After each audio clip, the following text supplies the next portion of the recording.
Okay, तो यहाँ पे हम लोग आज पढ़ने वाले हैं go to statement. Go to statement एक ऐसा जंपिंग स्टेटमेंट होता है जिसमें हम लोग एक लेबल क्रिएट करते हैं और उस लेबल पे अपने प्रोग्राम के कंट्रोल को जंप कराते हैं। The go-to statement is known as jump statement in C. As the name suggests, go-to is used to transfer the program control to a predefined label. The go-to statement can be used to repeat some part of the code for a particular condition. It can also be used to break the multiple loops, which can't be done by using a single break statement. ठीक है, इसका मतलब क्या हुआ कि हम लोग गो to statement को यूज करते हैं अपने प्रोग्राम के कंट्रोल को ट्रांसफर करने के लिए। ठीक है, प्रोग्राम के कंट्रोल को ट्रांसफर करने के लिए। और यहाँ पे जब भी हम लोग को अगर कुछ ऐसा कंडीशन लगाना है जहाँ पे हम लोग बार बार ब्रेक स्टेटमेंट यूज नहीं करना चाहते, उस केस पे हम लोग यहाँ पे गो टू स्टेटमेंट का यूज करते हैं। ठीक है, तो जहाँ पे हम लोग multiple times break statement use नहीं कर सकते, वहां पे हम लोग गो टू का यूज करते हैं। तो यहाँ पे हम लोग सिंटेक्स देखते हैं। सिंटेक्स में हम लोग ऐसा लेबल लगाते हैं। ठीक है, लेबल मीन्स यहाँ पे कोई भी लेबल हम लोग कोई भी नेम से हम लोग दे सकते हैं, कोई दिक्कत नहीं है। ठीक है, यहाँ पे कुछ एक पार्ट ऑफ द कोड रहता है, देन उसके बाद गो टू लेबल होता है। ठीक है, लेबल हम लोग यहाँ पे डाल दिए और गो टू के बाद यहाँ पे लेबल लिखे। यहाँ पे जो लेबल लिखे रहेंगे वही लेबल यहाँ पे भी लिखना है हम लोग को। तो वो क्या करेगा, जैसे ये गो टू लेबल एग्जीक्यूट होगा वापस इस लेबल के पास कंट्रोल ट्रांसफर कर देगा और फिर से स्टेटमेंट जो है एग्जीक्यूट होगा, फिर से लूप क्या होगा, एग्जीक्यूट होगा। ठीक है, यहाँ पे हम लोग एक एग्जांपल देखते हैं।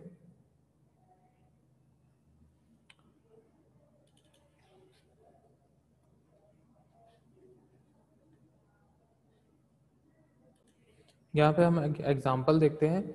यहाँ लिखे हैश इंक्लूड stdio.h, फिर उसके बाद मेन फंक्शन है। यहाँ पे हम लोग ने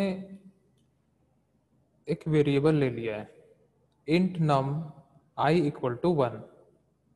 ठीक है, उसके बाद हम लोग ने यहाँ पे printf स्टेटमेंट लगा के enter the number whose table you want to print. उसके बाद हम लोग ने यहाँ पे एक इनपुट ले लिया num में। देन उसके बाद यहाँ पे हम लोग ने टेबल नाम का लेबल लगाया है, ये है लेबल।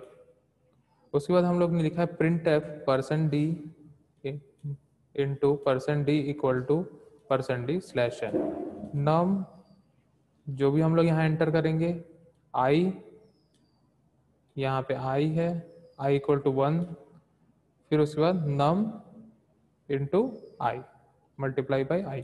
ठीक है, ये वैसा ही काम करेगा जैसा कि लूप काम करता है, वैसा ही काम करेगा जैसा हम लोग ने फॉर लूप या फिर वाइल लूप देखा था, सेम वैसे ही एग्जैक्टली काम करेगा ये। ठीक है, यहाँ पे देखो, if i is less than equal to 10, अगर i की वैल्यू जो है 10 से लेस होगी या फिर इक्वल टू होगी, then go to table. Go to table, जैसे ही ये गो टू टेबल एग्जीक्यूट होगा वापस से कंट्रोल कहाँ चल जाएगा, यहाँ पे चल जाएगा, फिर से स्टेटमेंट एग्जीक्यूट करेगा। ठीक है, प्रिंटफ में वापस से प्रिंट करेगा, i++ करेगा, i++ में क्या होगा, 1 होगा। सबसे पहले 1 था, फिर i++ होगा तो i की वैल्यू हो जाएगी 2, फिर उसका 2 is less than equal to 10, condition true है, गो टू टेबल, वापस इस टेबल पे कंट्रोल आ जाएगा, फिर से प्रिंट करेगा, फिर से i++ करेगा, 2 से क्या हो जाएगा, 3 हो जाएगा, 3 is less than equal to 10, go to table, फिर से यहाँ पे जाएगा, फिर से स्टेटमेंट एग्जीक्यूट करेगा। ऐसे वो लूप जैसा बार बार एग्जीक्यूट होते जाएगा। तो हम लोग यहाँ पे अपने प्रोग्राम को जंप करा सकते हैं कितने बार भी, जहां जहां हम लोग ये लेबल लिखते जाएंगे तो वहां पे जंप होते जाएगा। अलग अलग कंडीशन के लिए हम लोग अलग अलग टाइप के जगह पे हम लोग लेबल लगा सकते हैं। तो इसका आउटपुट अगर हम लोग देखें तो कुछ इस प्रकार का आउटपुट आएगा। पूरा का पूरा एक टेबल जो हम लोग लूप से जनरेट कर रहे थे, यहाँ पे विदाउट लूप हम लोग यहाँ पे बना लिए हैं using go to table. Write a program to perform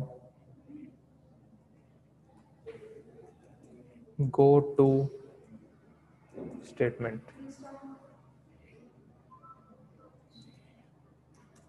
okay यहाँ पे लिखते हैं hash include stdio.h hash include con io.h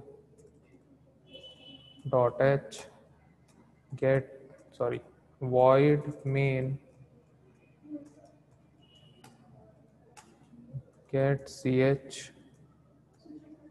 okay सबसे पहले हम लोग यहाँ पे क्योंकि हम लोग को एक नंबर चाहिए होता है तो नंबर के लिए हम लोग यहाँ पे एक वेरिएबल ले लेंगे इंट नम, कॉमा देके हम लोग एक आई वेरिएबल लेंगे जिसको हम लोग 1 से इनिशियलाइज कर लेते हैं.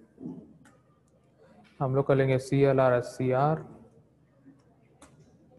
उसके बाद हम लोग क्या करेंगे, एक मैसेज प्रिंट करेंगे, प्रिंट एफ डबल कोट्स के अंदर दिए enter the number whose table you want to print.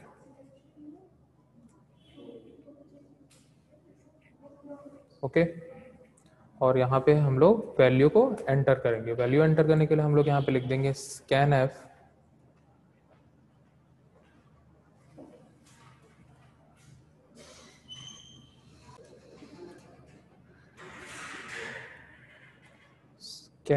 हम लोग यहाँ पे कर देंगे और इसके अंदर हम लोग यहाँ पे लिख लेंगे %d और यहाँ m%num. फिर उसके बाद हम लोग क्या लिखेंगे, यहाँ पे एक लेबल लगा लेते हैं सबसे पहले, टेबल. ओके लेबल हम लोग यहाँ लगा लिए. यहाँ पे लिखेंगे printf डबल कोट्स के अंदर मैं प्रिंट कर रहा हूँ. टेबल का जो फॉर्मेट होता है %d मल्टीप्लाई बाई %d, ठीक है, इक्वल टू %d. और उसके बाद हम लोग यहाँ पे ले लेंगे /n, कॉमा देके यहाँ पे हम लोग डालेंगे num, comma i, comma bracket के अंदर हम लोग दे देते हैं num मल्टीप्लाई बाई i. ठीक है. देन उसके बाद हम लोग क्या करेंगे, i की वैल्यू को इंक्रीमेंट कर देंगे क्योंकि टेबल जब भी हम लोग यहाँ प्रिंट करते हैं तो हम लोग कोई भी जैसे मान के चलो 10 है, 10 multiply by 1, 10 multiply by 2, 10 multiply by 3, 10 multiply by 4, 10 multiply by 5, ऐसे करके हम लोग इंक्रीमेंट करते हैं. ठीक है. देन उसके बाद हम लोग यहाँ पे एक कंडीशन लगाएंगे. कंडीशन क्या रहेगा, if i is less than equal to 10, जब तक i की वैल्यू 10 या फिर 10 से छोटी होगी, ठीक है, ये कंडीशन चेक करेगा और कहाँ भेज देगा, लेबल पे.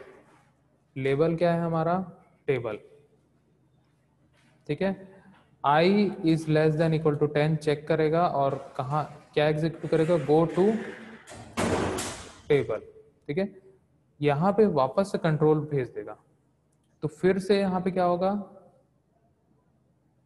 ये स्टेटमेंट एग्जीक्यूट होगा, फिर से कंडीशन चेक करेगा, फिर से टेबल पे चले जाएगा, फिर यहाँ आ गया, फिर ऐसा करते करते वो बार बार कब तक चेक करेगा, जब तक ये कंडीशन जो है वो फॉल्स नहीं हो जाती, तब तक वो वापस से उस लेबल तक जाके वापस रिपीट करते रहेगा. ओके. सबसे पहले हम लोग इसको सेव कर लेते हैं. यहाँ पे सेव एज किए, यहाँ पे go to .c. मैं इसको करता हूँ कंपाइल. 2 एरर आ गया, टेबल अच्छा सेमीकोलन लग गया, सॉरी. ठीक है. और इसके बाद फिर से कंपाइल करते हैं, 0 एरर, और यहाँ पे रन करेंगे.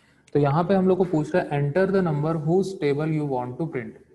यहाँ पे हम लोग को एक नंबर एंटर करना है जिसका भी टेबल हम लोग यहाँ प्रिंट करने वाले। तो लाइक मैं यहाँ पे 11 का टेबल प्रिंट करता हूँ, तो मैंने एंटर किया 11 और प्रेस करूँगा एंटर की, तो यहाँ पे टेबल जनरेट करके हम लोग को मिल गया है। फिर से एक बार रन करके देख लेते हैं इसको, Ctrl+F9, यहाँ पे डालता हूँ 10, तो 10 का टेबल मिल गया। फिर से एक बार रन करता हूँ, यहाँ पे मैं डालता हूँ 19, तो 19 का टेबल मिल जाएगा।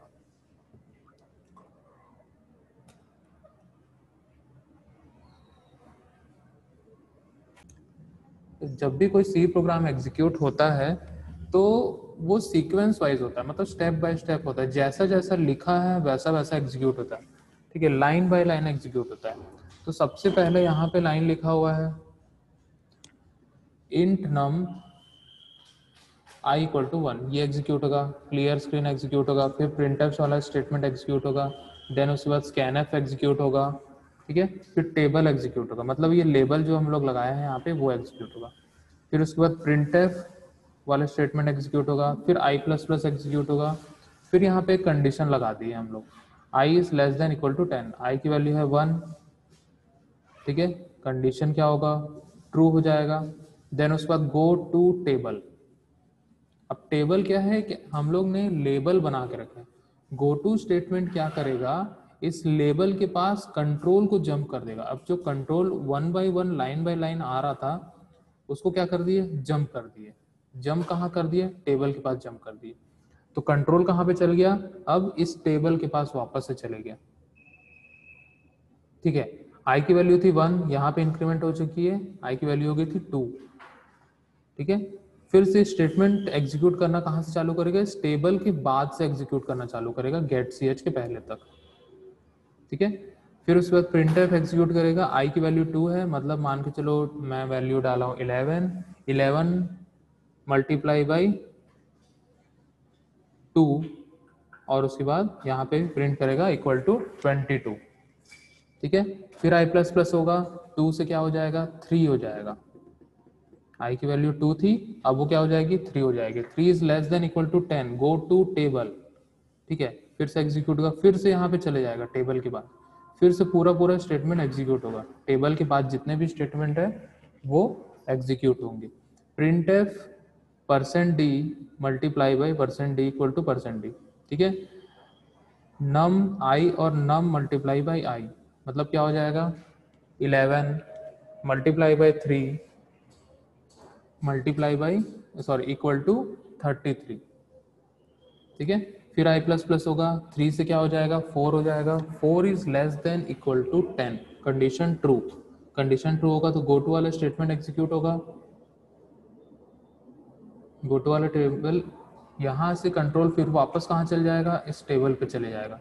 फिर से प्रिंटफ i++ दोनों एग्जीक्यूट होगा, फिर से कंडीशन चेक होगा, अब i की वैल्यू 4 से 5 हो गई है, गो टू टेबल, फिर से यहाँ पे चले गया, मतलब ये रिपीट कर रहा है बार बार।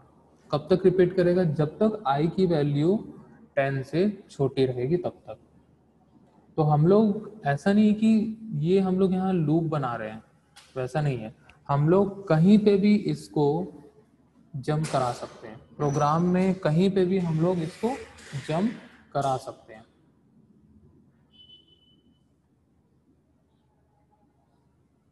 जहाँ पे भी हम लोग उसका कंट्रोल लेके जाना चाहते हैं, जैसे हम लोग इसको कंट्रोल करना चाहते हैं, हम लोग गो टू से हम लोग कंट्रोल कर सकते हैं। अब गो टू जो है, हम लोग जहाँ पे बार बार हम लोग ब्रेक यूज नहीं करना चाहते वहाँ पे भी हम लोग कर सकते हैं।